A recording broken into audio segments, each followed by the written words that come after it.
Good morning, good afternoon, or good evening, depending upon where you're joining us from today. Welcome to this Agile Business Webcast Series broadcast, Agile Requirements Management, when user stories are not enough.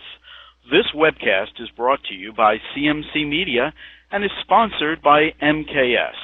I'm Bob Aiello, Editor-in-Chief of CM Crossroads, and I'll be your moderator today for this webcast.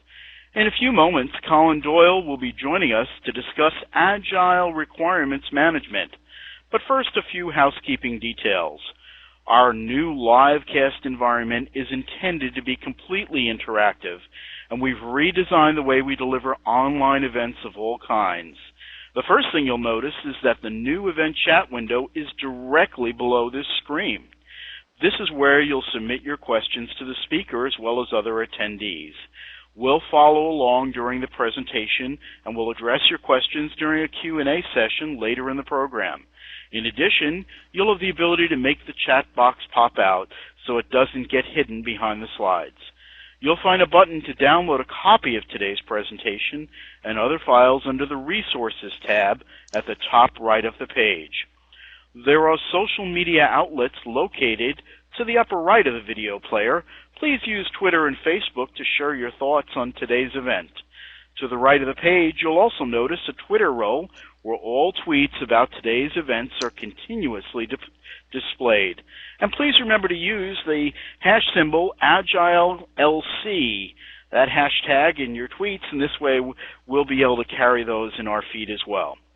During the presentation, if you ever need to get a closer look at any slide, just hover your mouse over the video player and press full.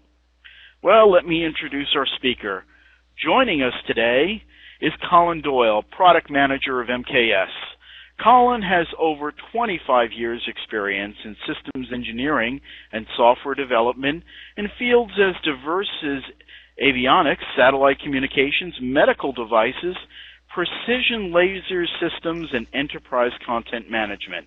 He has worked on both plan-driven and agile projects, ranging from classic waterfall following the DoD standard 2167A and also DO 178B.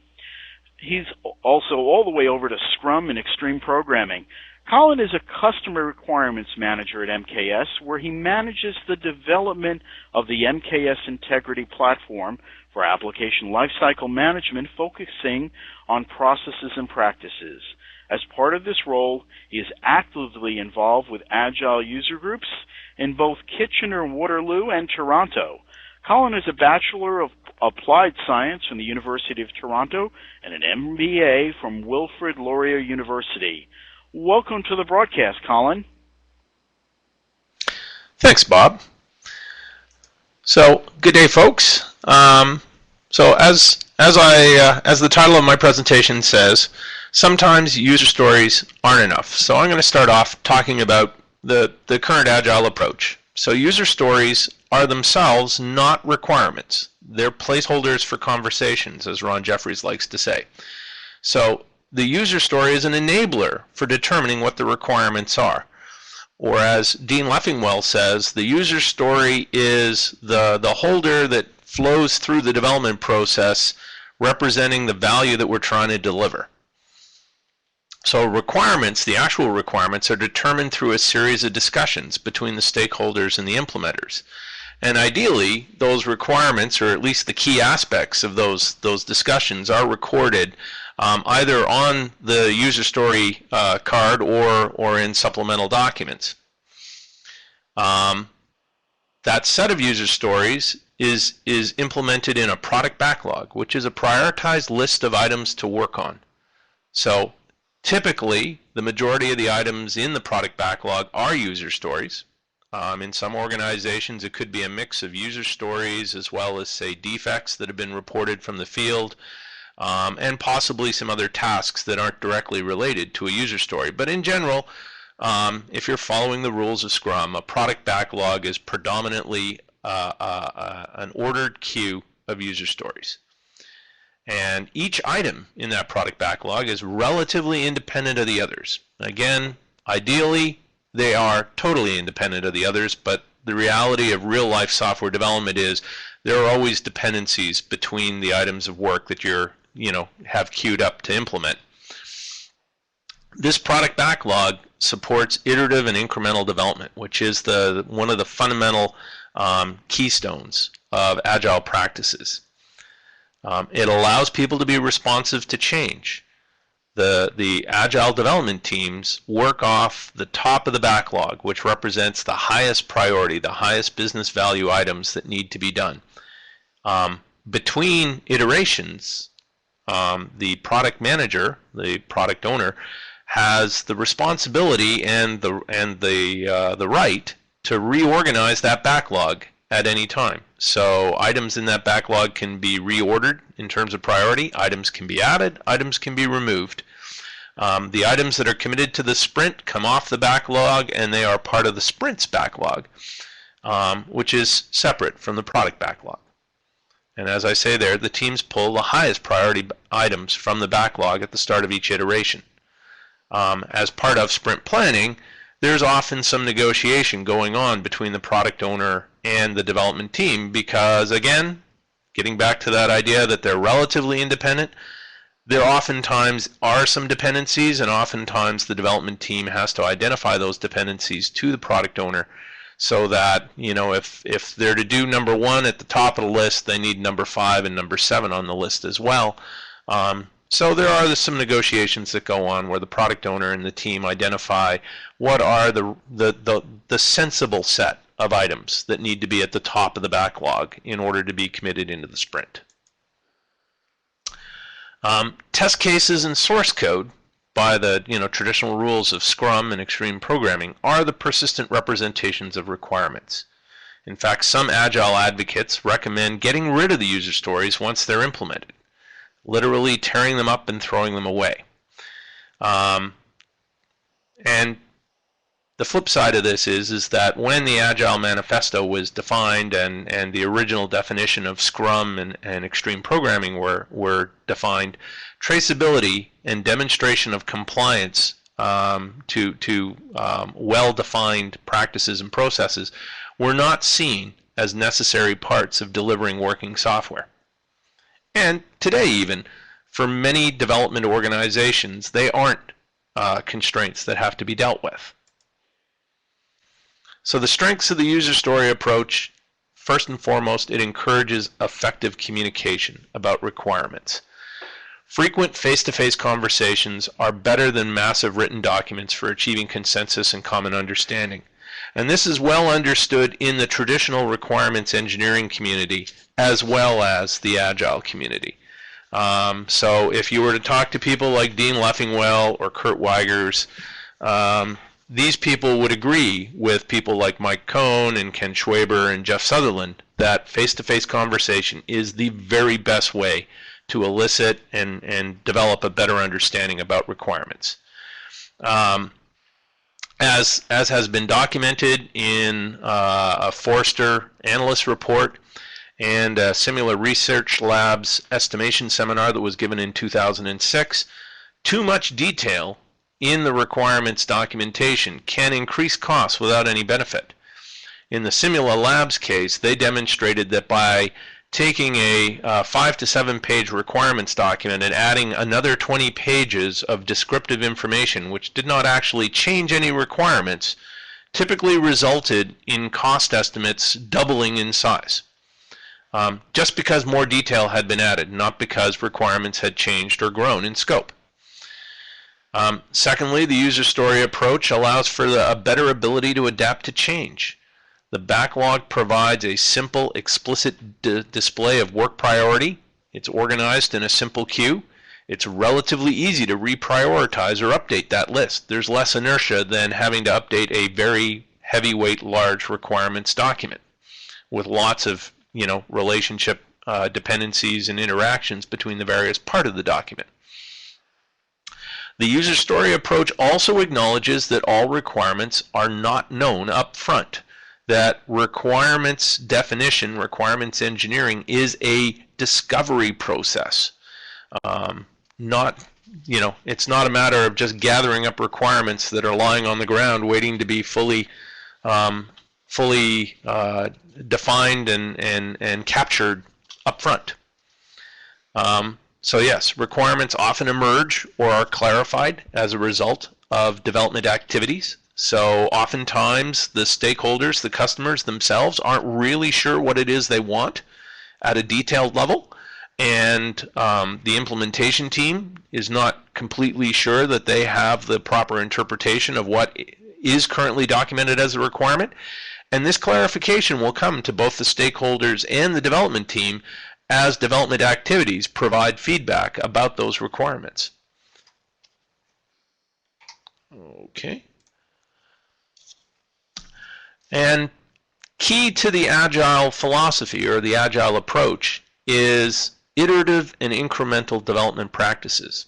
Alistair Cockburn defines in one of his blogs what these mean. So incremental development is a staging and scheduling strategy in which the various parts of the system are developed at different times or rates and integrated as they are completed. Iterative development is a rework scheduling strategy in which time is set aside to revise and improve parts of the system. These are Alistair's definitions of these two practices, and they are complementary practices. So the benefits of incremental development as a practice is that it is a way of mitigating integration risk and supporting short feedback cycles. So by doing work in small increments, in short time-boxed intervals, we ensure that there is a new set of artifacts for our product owner or our customer stakeholders to evaluate and to provide feedback on. So this is key to providing that short feedback cycle. Providing these artifacts, this working software, working solution, in an incremental form is also key to mitigating integration risk, because incremental development is not about providing a chunk of code that will be integrated someday. It's about providing an incremental enhancement to a working product or a working solution. So incremental development is really important to resolve that uncertainty in requirements. In other words, to get emerging understanding of the requirements. It's also key to accommodating change in requirements. By doing the work in short increments as priorities change or shift, instead of having an enormous lag in terms of dealing with those changes in requirements, we can deal with them at the end of every increment's development, at the end of every iteration. Iterative development, on the other hand, is complementary. It's about effectively dealing with the feedback that we're getting from those incremental cycles. It allows us to fail early, using lessons learned to improve both how we do the work and what it is we're working on. It accepts that understanding emerges and improves over time. And it allows us to incorporate feedback from the evaluation of those incremental deliveries. Basically, by combining incremental and iterative development, we avoid the scenario that this little cartoon here demonstrates, which is that in the end, what the customer wants looks nothing like what the documentation says we're going to deliver, and worse yet, looks nothing like what is actually delivered. So with iterative and incremental development, we increase our chances that, you know, if the customer really wanted a tire swing, what we deliver is a tire swing. So user stories and backlogs work very well when there's relatively few stable co-located teams involved in product development. In other words, when the product development is small enough that we don't have too many people to enable face-to-face communication. And so the key here is that we have a small enough number of teams with a small enough number of members on each team that face-to-face communication is the norm. That people don't have to refer to context-sustaining documents, and that everybody understands the big picture, and we don't have to spend a lot of time bringing team members up to speed or reconfirming the common understanding. Product owner or stakeholders are available for conversations. And that, again, another key principle behind the Agile practices is that we need just-in-time requirements analysis and definition, and we need that high bandwidth communication with the people who really understand the needs. Project-oriented development or relatively simple product development where there are not a lot of non-functional requirements or constraints where existing functionality, the context for current development and future development, is comprehensible. And regulatory compliance is not an issue. And there are many software development environments where this is a perfect fit for traditional agile practices such as Scrum or extreme programming. However, there are times where user stories are not enough. One of those situations would be when you're developing in a highly regulated environment. So if you're an automotive supplier, if you're in the aerospace industry, if you're in the medical devices industry, the consequences of failure or non-compliance are extremely high. People could die. Your company could be on the hook for millions of dollars of liability. They could literally be forced out of their industry. And oftentimes, because the consequences of failure or non-compliance are so severe, there are formal development, safety, or quality standards mandated for those environments. And those standards, in turn, require that requirements-driven development processes and explicit process compliance practices be in place. Secondly, oftentimes your customer insists on requirements documents. So, like I said, the highly regulated environments are often mandated to be to use a requirements-based or requirements-driven development approach. Other industries, such as mobile devices, the smartphones industry, so Nokia, Apple, RIM, those folks, they're often working in an environment where their carriers are taking a contract-driven development model. In that case, development is based on formal requirements documents. The wireless carriers want as an output not only a version of the smartphone for their market, they also want documented compliance with their requirements documents. And finally, in these kind of environments, customers are not always available for frequent requirements discussions. So by that I mean not that customers aren't available to elaborate on the requirements, because frankly, if you're in that scenario, whether it's traditional development practices or agile development practices, if you do not have access to the subject matter experts to understand and clarify the uncertainties, your project's at risk. The Standish Group's chaos reports, traditional experts such as Dean Leffingwell and Carl Weigers all agree on that point. But whereas Agile requires a stakeholder or a proxy for the stakeholder, such as the product owner, to always be available, in other words, just-in-time requirements elaboration, oftentimes in some environments, particularly ones where you have a product that goes out to a very wide customer base, your customer proxy is not always available. So you have to be able to deal with the fact that sometimes somebody else who is not that immediate expert on the market is not available for some period of time. And that kind of gets to this idea of scalability concerns. So if you have many customers for the product, then you have a greater chance of conflicting requirements or requirement variations. It takes significant effort to understand these customer environments and needs. MKS itself is a case in point. MKS Integrity, which is our flagship product for application lifecycle management, has over 1,200 distinct customers and more than 250,000 users. So there's a team of us in product management who spend a lot of our time just out in the field talking with customers and understanding their concerns and where they want to go with the product. Again, if you have a complex product, you have significant interdependencies, lots of existing requirements. MKS Integrity has been under active development for over 10 years. So if we had been doing Agile since the very beginning, there would literally be hundreds of thousands of implemented user stories that would be the context for any future work that we are doing. As Dean Leffingwell pointed out in his Agile 2010 presentation, a 200-person program can process 1,500 to 2,000 user stories every 90 days.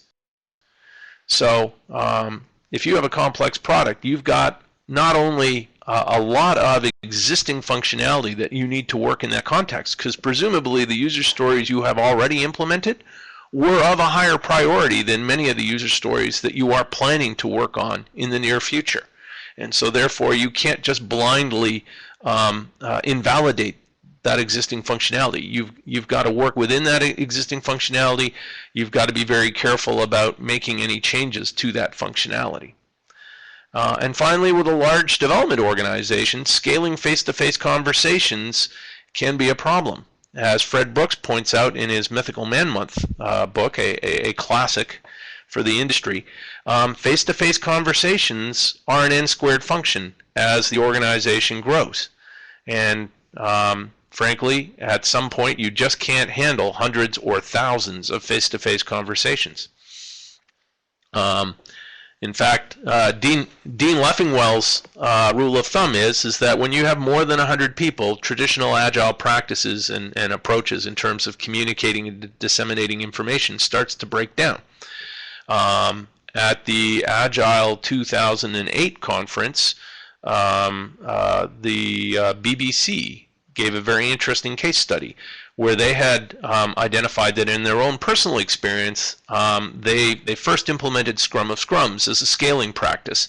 And they were successful with that up to about 70, 75 people. Once they got beyond 80 people, they found Scrum of Scrums broke down, and they needed to implement some more formal coordination and information radiating practices.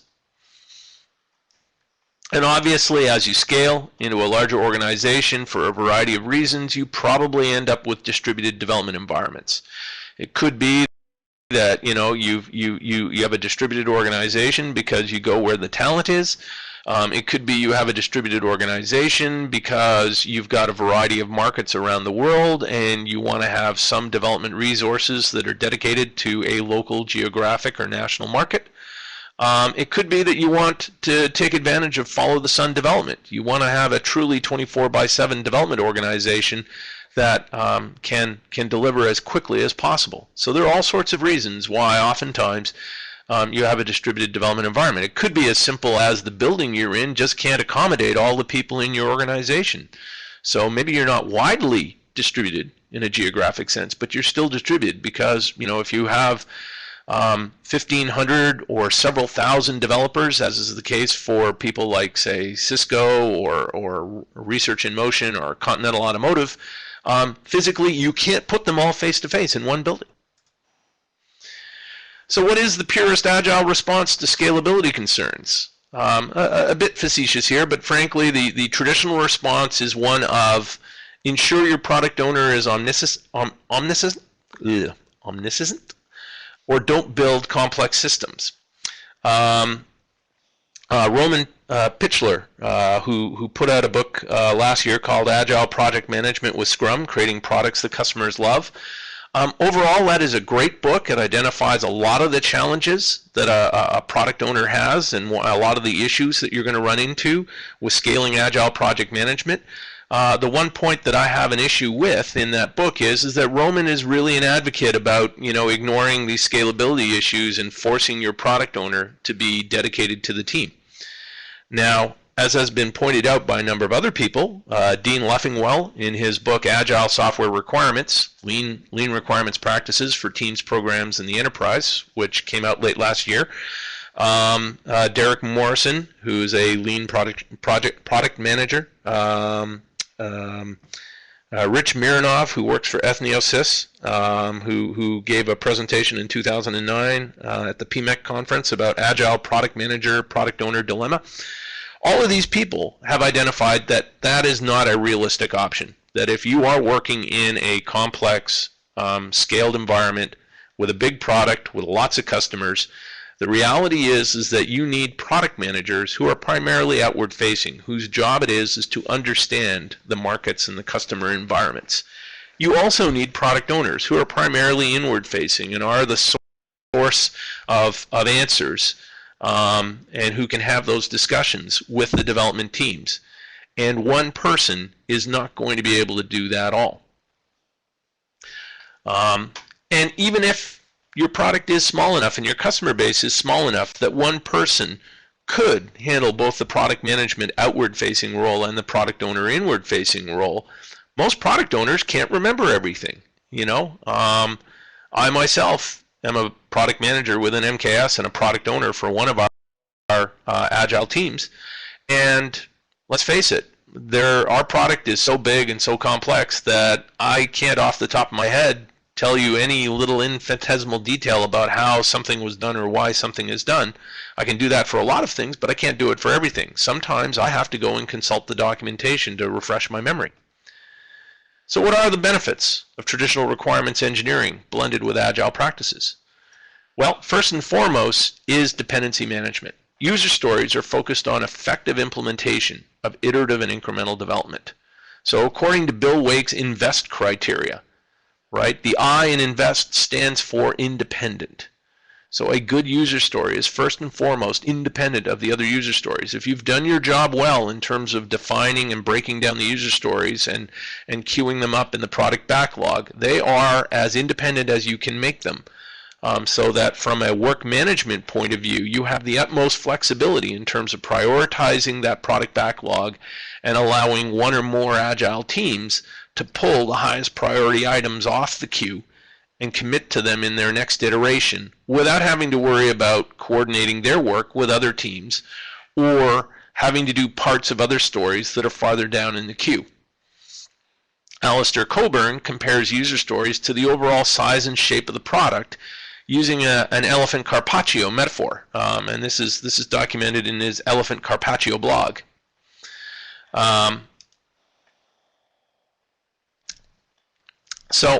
But most changes to non-trivial systems do interact with existing functionality. And as I said before, presumably that existing functionality was more important to implement than the user stories currently being worked on. Because again, if we're following the Agile practices, the highest priority things are at the top of the queue.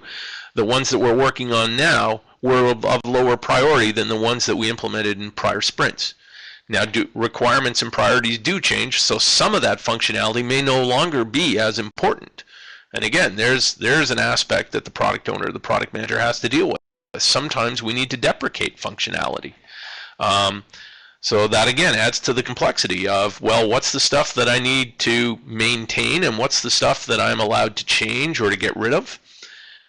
Secondly, non-functional requirements are typically interpreted as constraints on some or all of the functional requirements, or as attributes of the overall system, persistent attributes. As Carl Weiger says in his requirements management books, requirements analysis involves creating multiple views of the requirements. It is a discovery process. Oftentimes, it is a synthesis process. In other words, we may get some very high-level requirements from the customers that are business-oriented and open to wide interpretation. And then we involve subject matter experts on the development team, we involve architects, we get different inputs, and we oftentimes synthesize a lot of the detailed requirements.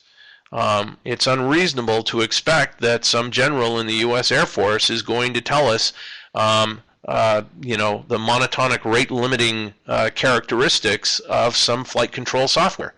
He just wants a flight control computer for his next generation strike fighter. The details of exactly how that software should work so that the pilot never has to worry about his plane suddenly conking out on him are beyond that particular customer.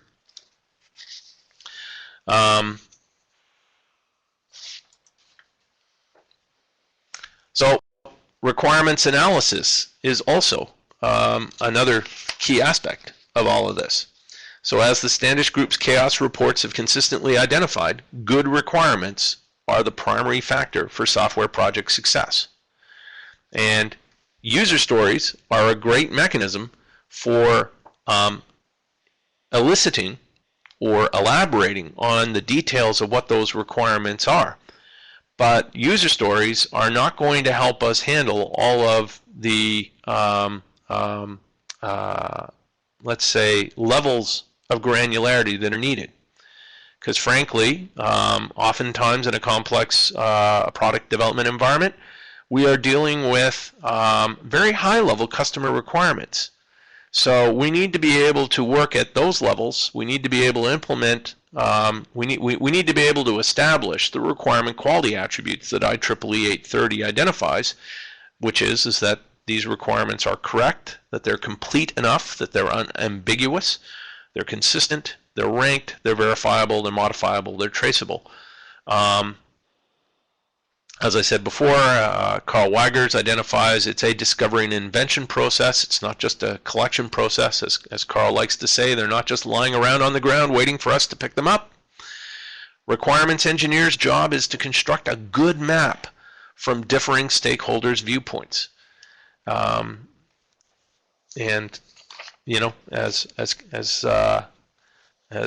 Ken Orr puts it, we need design tools. We need automated simulation and prototyping tools. We need mechanisms that allow us to shorten the time and effort required to construct valid requirements. And so one of the key tools for that is modeling. Models in the requirements engineering process can be used as simply a graphical representation of the relationships.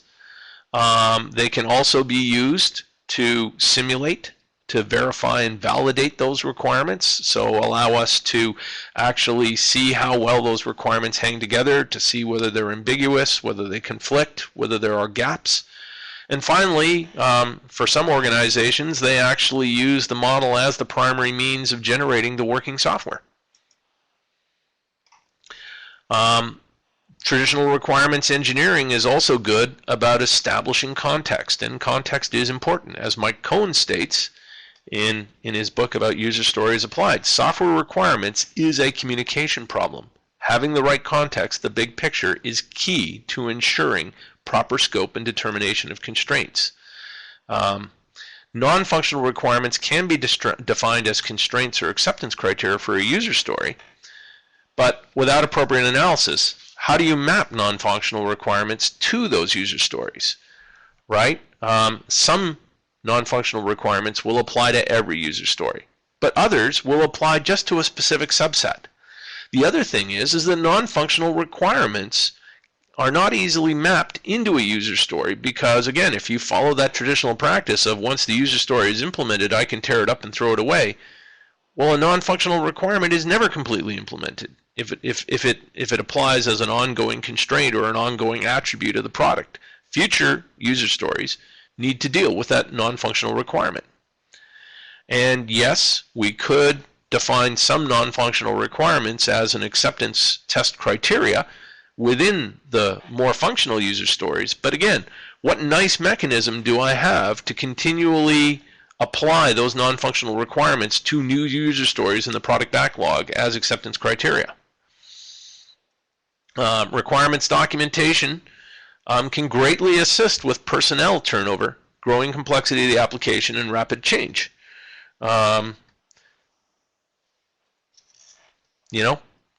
Yes, traditional Agile practices say that we want to have stable Agile teams, and most definitely with face-to-face communication and a stable team, the expertise, both in terms of general development skills and, more importantly, the problem domain knowledge, is going to grow rapidly, and that team will become very effective. But in large organizations, the reality is that there is personnel turnover.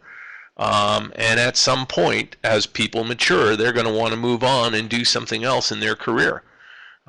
Myself, today, I'm a product manager.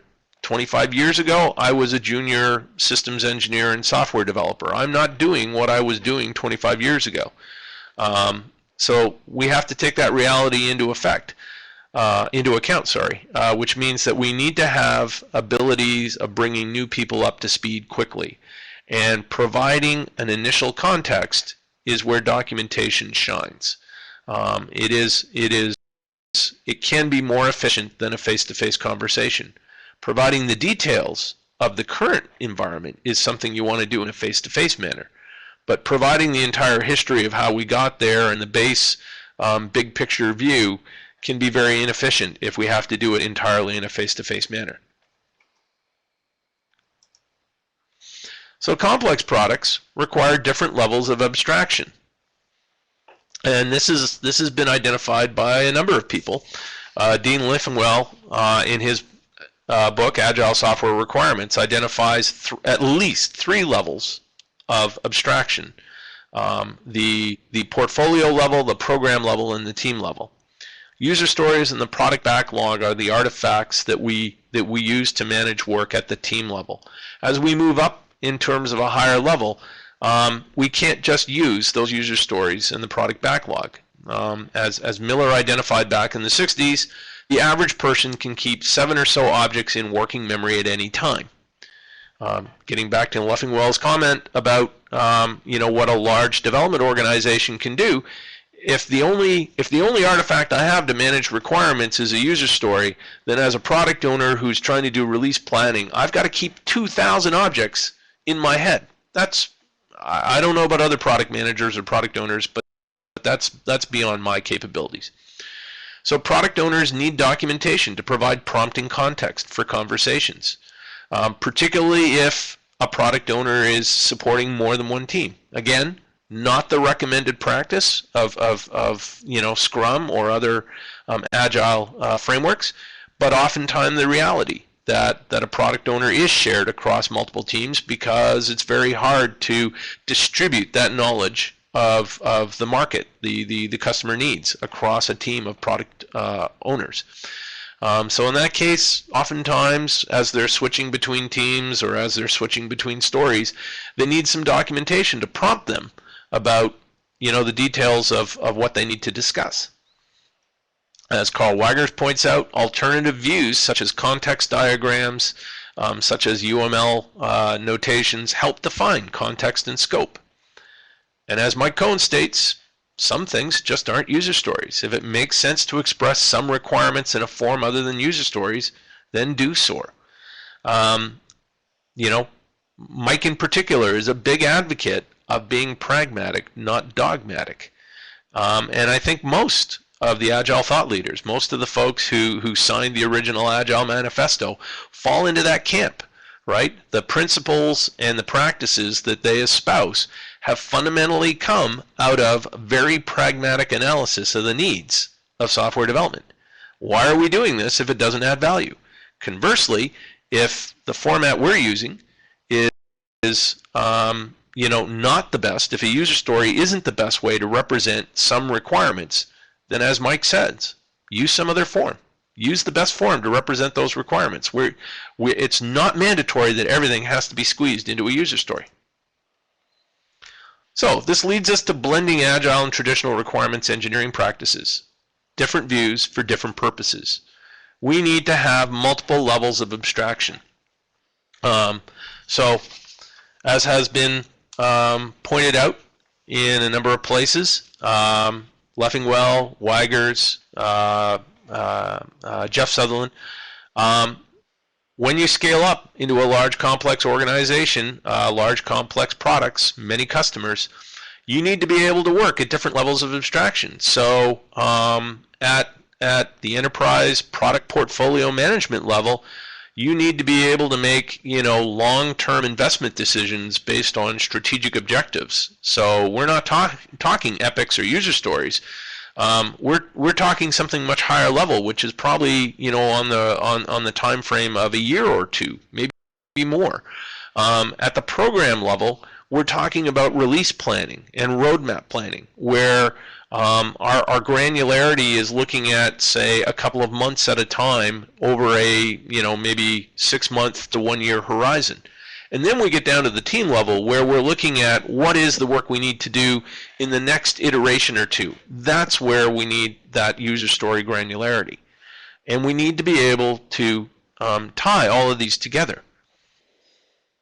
Higher level requirements, represented in the more traditional requirements engineering formats of either modeling notation or requirements documents, are better suited for representing dependency and other relationships that will be necessary for impact analysis. It also allows for ease of navigation at a high level for drill down. In other words, instead of trying to sort my way or walk my way through a 2,000 item product backlog to figure out which 5 things are related to the one user story I'm considering today, I can instead drill up to the feature or the theme that my user story is a part of, and then drill down from that higher level document following the relationships to see all the other user stories that form a part of that epic, that feature, that theme. User representations optimized for requirements engineering activities. So again, Alistair Coburn, in his Writing Effective Use Cases document, talks about the fact that use cases can be very effective as a project linking structure, as a way of relating various detailed requirements that can be, once they're understood, implemented relatively independently, but as a whole has to be managed as a higher level group. Non-user centric requirements such as algorithmic requirements, non-functional requirements may need alternate representations. So if we have some sort of performance type thing, we might need to have an event response table. If we have an algorithmic implementation, we may represent that as a decision tree. You may have column or tabular type representations for rule-based type requirements. And we want to derive our user stories and backlog items from these higher level requirements artifacts. In other words, we want to do our dependency analysis at the high level, derive relatively independent prioritized lists from those high level artifacts. Because again, at the team level, as has been demonstrated for the last 10 years, in fact more, there is definite benefits and advantages to trying to produce nice, finely granulated user stories that are relatively independent and prioritized in value order. So that is our end goal for supporting the implementation teams. Conversations are best for avoiding ambiguity and misunderstanding, both with the customers and the consumers of requirements. However, we need to capture those conversations at the appropriate level. Again, getting back to Miller's point about maintaining 7 plus or minus 2 things at the top of our mind, details are best associated with the user stories, not with the high level requirements, but we do need to capture the key elements of those conversations at the appropriate level. So as we're working through this, we need to make sure that if it's a high level decision or a goal or a focus, that needs to be at the appropriate level. We don't want to have too much detail in a user story. We also don't want to have too much detail in those high level documents. Requirements engineering as a whole, across all the levels of granularity, needs to be done in an iterative and incremental manner. That just-in-time approach to elaboration is key. We aren't going to know everything up front, so let's not take the approach of trying to define it all up front in the highest level document. As has been pointed out by people like Sutherland and Mike Cohn, if we put too much detail into the high level documents, then they develop enormous inertia and we have excessive rework when changes arise. And they do arise. Requirements are emergent. We want to maximize the scope of what consumers or stakeholders, we want to manage the scope of what consumers or stakeholders have to review. If we provide our stakeholders with a 2,000-page detailed requirement specification, they're not going to read it. If we provide them with a 20-page high-level, business plan document, that's something that they're going to provide us with feedback on. So requirements engineering focuses on achieving the real goal of delivering business value in the form of working product. And we have to manage that at different levels of granularity. Requirements engineers and analysts help scale out the product owner role. As has been discussed by people like Dean Leffingwell in his book, Rich Mironov, the cranky product manager, numerous other people. One person can't do it all. You need to have outward bound people who are focused on understanding the customer, understanding the market needs. You need to have the product owner as an inward bound role where they are the source of information for the development team. That product owner is supported by the product managers who are providing the bigger picture. They're also supported by people like requirements engineers and analysts who are subject matter experts in particular problem domains. And so when the product owner needs an answer, maybe to use XP terminology, the product owner instigates a spike. And those analysts and engineers go off and do some experimental work, build some prototypes, do some risk reduction analysis in order to provide the information the product owner needs to answer the questions that the development team has. The other thing to keep in mind is effective requirements elicitation and analysis require skill and experience. Mike Cohn is great at producing really good user stories and organizing and grooming a product backlog. The average person who is new to Scrum or Extreme Programming is not. Understand that these are skills. Defining good user stories that meet Bill Wake's INVEST criteria of being independent, of being prioritizable, being verifiable, evaluatable, can be evaluated. That takes skill, that takes experience. So not everybody is going to be as good at creating user stories and grooming the product backlog as others. It is something that people get better at over time. So we need to identify that that is a specialty, just like being a good programmer is a specialty, coming up with good testing scenarios is a specialty, being able to break things down in a hierarchical decomposition manner in a modeling tool is a specialty. We want to fail early, but we don't want to fail all the time. If you fail all the time, you end up like the junkyard to the right here. If the high-level goals and the requirements aren't well understood, the details probably don't matter.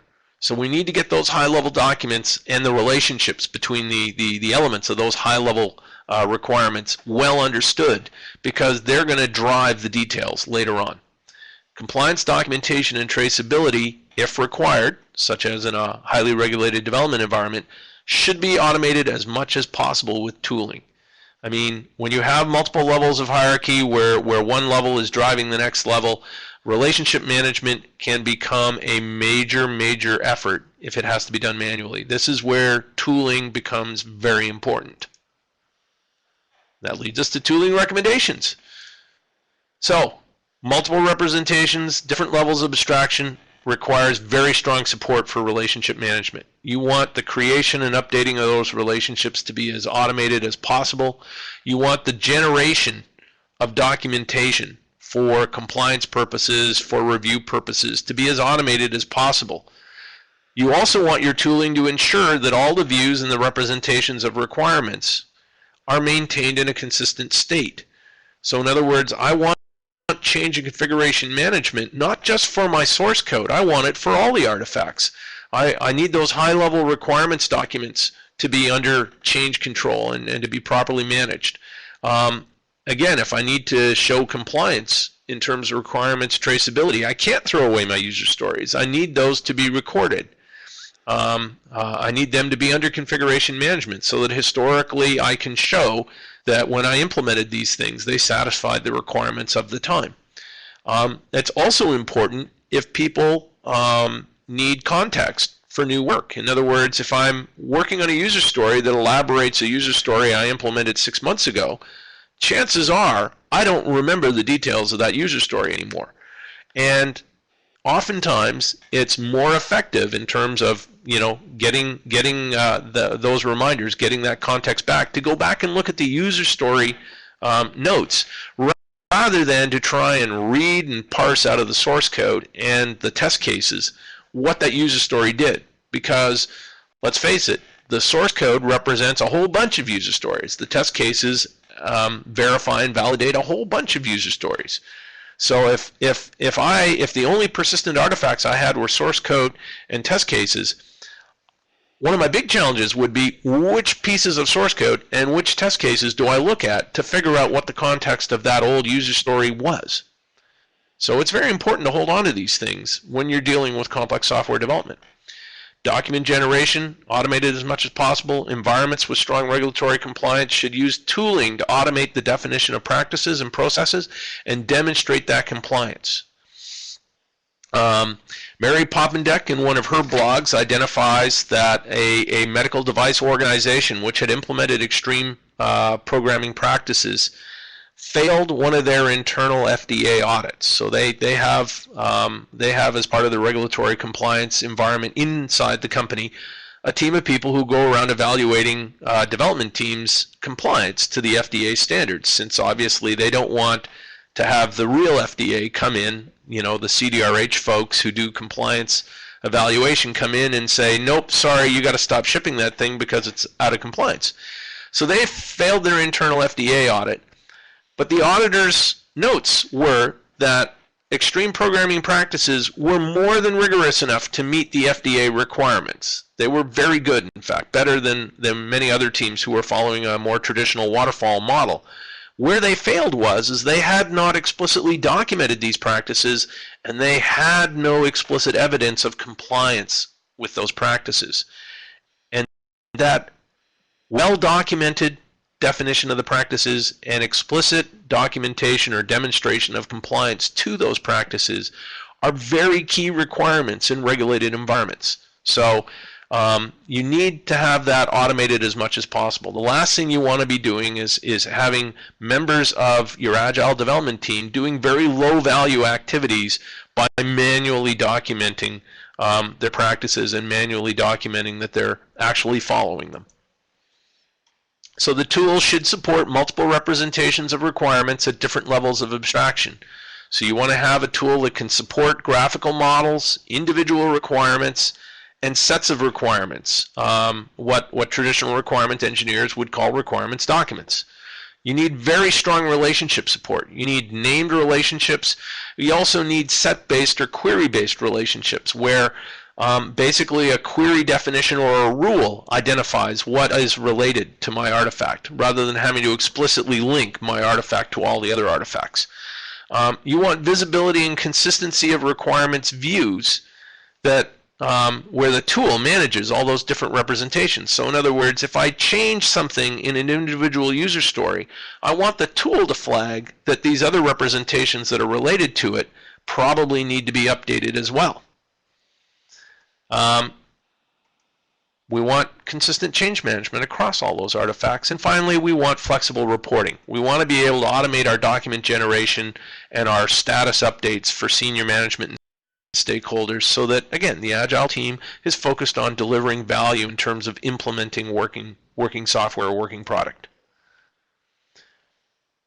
So just an example here where we want traceability from a high-level document into a model down into the low-level product backlog items. So for more information on this, from MKS, we have the Forrester Wave for Agile Development Management Tools. We have some pages on our website that talk about Agile Development with MKS Integrity and requirement management with MKS Integrity. And so at this point, I'm done my presentation, and we're open for questions. All right, Colin, that was a fantastic presentation, and we've got a lot of questions going on. We've also got a great conversation going on in the livecast event chat.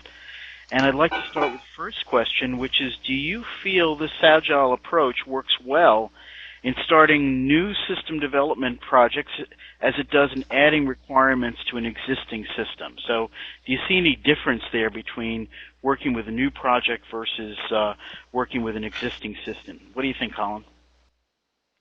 I think it depends on the project, but typically a new project lends itself more to the traditional Agile approaches, right? You don't have any existing functionality that you have to worry about being compatible with.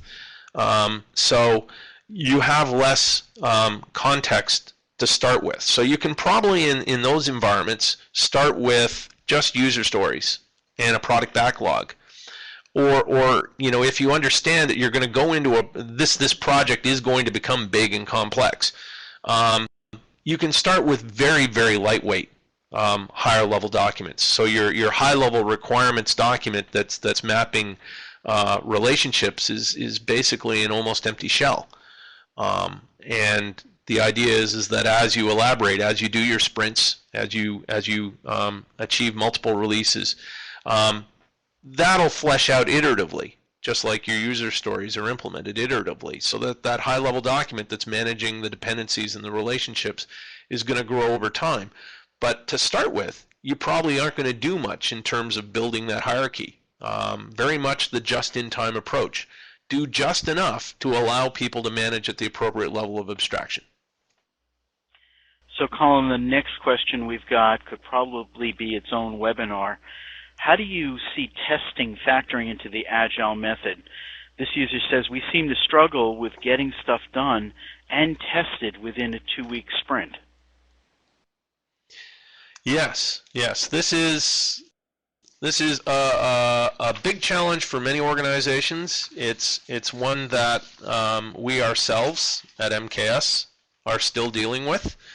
And I think again, testing is very much like the requirements management aspect. You are going in the case where you've got a large product and a big customer base, you're going to have to implement a hierarchy of testing, just like you're going to have to implement, just like you have your hierarchy of requirements representation.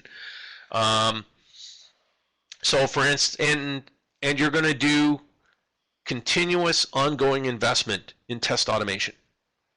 So we have automated functional regression tests that run nightly. We have the ability to run a smoke test subset of that on a much more frequent basis. We have nightly performance tests that run with either one simulated user or a very small set of simulated users, so that we can detect performance regressions in terms of common operations on a very quick basis. But we have larger performance tests where we simulate up to 3,000 simultaneous users. Those obviously can't run on a nightly basis, not if they're going to do any kind of realistic demonstration of the behavior of the product. We have stress tests where we have to run the product continuously in a highly loaded manner for 2, 3, 5 days, sometimes more than a week. Obviously, those don't run nightly. So Dan Greening, in his Enterprise Scrum presentation at Agile 2010 with Citrix, he talked about this need to scale in a hierarchical manner in terms of your testing. Dean Leffingwell talks to this slightly in his Scaling Agile book that came out in 2007, I think. And Jeff Sutherland has also, or I think it was Jeff Sutherland, has also talked to this. So it's again this idea that you want appropriate levels of hierarchy. So when a developer is about to complete his task and check in his changes, he needs to run his unit tests. Ideally, those unit tests run automatically as part of your build process. There should be a certain number of user story functional tests that are running as part of that build process also, as automatically as possible. And then, at less frequent intervals, you need to be running the larger scale. So I need to be running, say, a full suite of functional regression tests. And maybe those tests take the better part of a day. Maybe they take several days. So they don't run as frequently. But again, they should be running in an automatic manner. My performance tests, I should be trying to get as quick feedback as possible about how these things work, and then doing the more elaborate, check out all my compatibility, check out all my various combinations on a less frequent basis. So you're basically trying to apply this approach of smoke testing quickly and detailed, elaborate testing less frequently, so that you're getting feedback as need be. The big challenge, of course, is your typical testing environment is lagging behind your developers. They're still doing the regression testing and performance testing and compatibility testing, tail from the last release, while your developers are off coding for the new release. And this is where the discipline of Agile practices needs to be put in place. You need to slow down in order to speed up. Your development teams have to work with the testing organization to get everybody concurrent. So if that means that for a sprint, all the developers on your Agile team are just working on automating existing testing and helping the development team catch up in terms of the regression testing and compatibility testing they're doing, that's what you need to do. because Agile won't work if the testing organization is 1 or 2 sprints back. You're not providing timely feedback if that's the case. All right. These are all good points you're making. The next one I'd like you to talk about is how do you avoid scope creeping or ever-changing and increasing requirements with the iterative approach? And this is actually the real strength of iterative and incremental development, right? Is that idea that I'm going to do just-in-time elaboration. So if you apply the time box discipline to these things, then I'm elaborating only the highest priority things, even at the highest level. So if I'm working at, say, the business level abstraction, which is probably a requirements document type representation, I'm not putting more detail than I need to do its job, which is to allow me to do dependency management and impact analysis management on the more detailed stuff at the lower levels of abstraction. So by being disciplined and following the Agile practices and taking an iterative approach, instead of saying, well, leave me alone for 4 months and I'll give you the perfect, detailed, fully completed requirements document, I have a certain amount of time. I have a few hours, a few days, maybe 2 weeks. And in that time, I'm going to elaborate the stuff that needs to be elaborated for the next iteration, or the stuff that needs to be elaborated for this release, or the stuff that needs to be elaborated because our roadmap says this is where I'm going to be focusing for the next 2 or 3 releases, depending on the level of abstraction. And having the discipline to say that once I hit to this level, I recognize that now the details need to come at the next level of abstraction. So iterative and incremental actually is a better job of managing scope creep because you're always focused on priority. And if it's not a priority, you shouldn't be doing it. Whereas in a traditional waterfall type world, the expectation is you're going to elaborate everything. You're going to define it as best you can, even though we know some of that stuff is never going to get implemented, or it's going to change radically before we do get around to implementing it. So, Colin, we got time for just one more question, and then we got to wrap up. Maybe you could talk a little bit about why regulatory compliance is a factor, and then give us kind of your summary and your final thoughts of this presentation. Okay.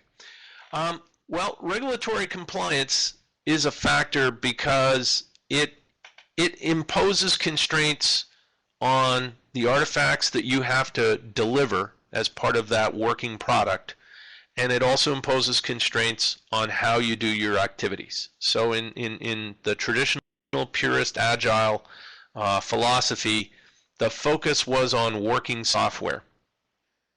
And again, at the reunion that was in Snowbird last week, there was a lot of discussion about, the principles and whether they should change. And one of them was that they identified is that the original manifesto was very focused on software, on a kind of programming-centric approach, and that really it needs to be on the delivery of business value, of product or solution that solves a business need.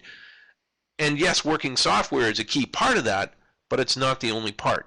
So if I'm in an environment where I've got regulations that say I have to do it this way, I have to be able to demonstrate traceability to the input requirements from the customer, I have to have well-defined practices and demonstration that I followed them. This becomes part of what you must deliver for business value. As an automotive OEM, right? If I'm BMW or Audi, I'm not going to take a braking control system from a supplier if I don't see those regulatory compliance attributes.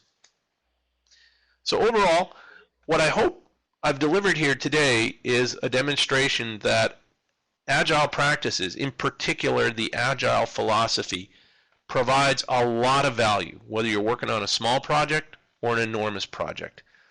When you're working on really large, complex products or families of products, pure Agile practices aren't enough. You need to blend them with some of the more traditional requirements engineering and project management practices, but keep in mind that philosophy of just in time, right, of discipline, And if you do that, you can get the best of both worlds. You can get the formality that ensures that you've got the right things done the right way by the right people, without spending too much time producing waste, as lean software development would call it. So, Colin, I'm just going to squeeze in one last thought here. How would you say tools play into making this whole approach more effective? And what tools would you recommend? And I think as you scale, as the complexity grows, the need for tools grows with it. Again, if you look at Kent Beck's definition of how you do XP, if you look at Ken Schwaber and Jeff Sutherland's original definition of Scrum, the focus was on individual teams of small people. And in those environments, you had minimal tools. You could get by with a simple version control tool for the source code, and whiteboards and sticky notes or cue cards. Literally your project management tools were that simple. As you grow, as the need for maintaining context grows, regulatory compliance issues, disseminating information across a large number of people who have to work in a coordinated manner, who are geographically distributed, those tools aren't adequate. You need to, the quality of your tool needs to grow with it. But again, keep in mind that the Agile Manifesto, individuals and interactions over process and tools. That's not saying process and tools are bad. What it's saying is the process and the tools should be supporting individuals and interactions. So you want a tool that can adapt to the needs of your organization rather than a tool that your organization has to squeeze themselves into. In terms of a tool you want to look for, in my personal opinion, you want to look for a tool that implements Agile or application lifecycle management. Application lifecycle management as a philosophy is basically that development of applications of software is a holistic approach, that the various disciplines, requirements engineering, modeling, programming, test case definition, test execution, building and deploying these things, these disciplines can't happen in isolated silos. They need to happen in a coordinated, highly collaborative manner. And that is pretty much exactly one of the principles of Agile development. You are working in a very cohesive, highly collaborative manner. Application lifecycle management is a complementary philosophy to Agile practices.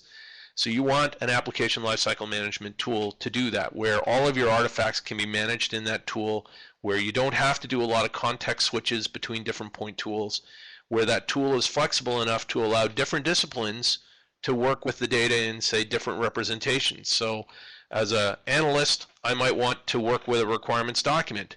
As a programmer, I might want to see an individual requirement, how it links to my user story. I want that flexibility.